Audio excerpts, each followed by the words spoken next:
Helicopter noise landing just outside the emergency department is something that always gets my blood going a little bit, because you know that this is ultimately why I'm here. Had we not been trained enough, or had we not had that enough medical care or training among the boys, I think that guy wouldn't have survived last week. The standard of care, I think, is second to none. It's amazing. To be part of that is pretty unique, pretty special experience. You get to be there for that person in that 1 hour of need where they need you more than they need anything else in their life, and you get to be the person that does that. I think if you don't feel in this job, then you shouldn't be doing the job. You have to separate it, don't get me wrong, there's at times where you just have to switch off and go, no, this is work, but there's other times where if you don't feel, then don't do this job. Go home. Go do something else. The individuals who have deployed out here in the UK Med Group are of the highest standard in terms of their clinical skills. They have quite a prolonged pathway in terms of all the different training levels that they have to achieve to come out here. The majority are working within NHS hospitals. They are regular service personnel, full-time military personnel, but they are working within military wings of civilian hospitals. The patient pathway starts from the point of injury, and the first on the scene is the combat medical technician. I was with the Gurkhas before. I've been here on Herrick 9 and Herrick 14 before as well. But I was an infantry, more rare than a medic. That was what I did. And this tour has been totally different in terms of what I do, because I've transferred to be a medic now, and I'm trying to provide immediate first aid, provide that primary care, and that's it.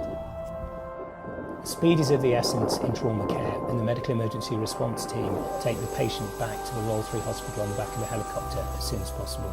There's always a risk. Sometimes you'll find out that the troops are still in contact, and of course you worry that there's going to be rounds sort of landing at your feet as well.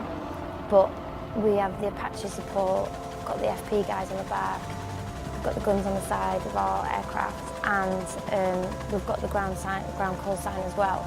This is the first time I've done that, was on this tour, but it's good to see that you are helping somebody straight away.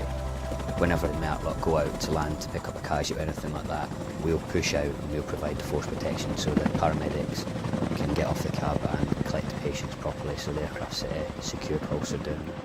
The first point of entry for a trauma casualty into the hospital is ED, and that's where the teamwork and the focused clinical care really starts to move up a gear.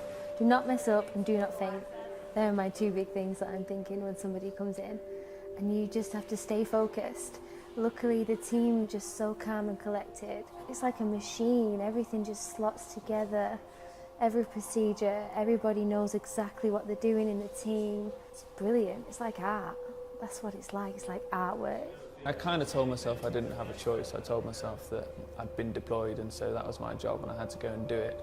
I think the reality is I was pushing for it. I'd made it clear that I wanted to get a deployment if at all possible. The sort of reputation this place has, you hear about it being the best trauma centre in the world, and I genuinely believe that it is.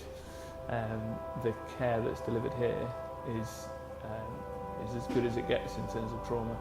The use of blood products in resuscitation is another great step forward that this campaign has led to. We used to resuscitate trauma patients with normal saline, so salty water. And that will increase the volume, but it doesn't do what blood does. It's not blood.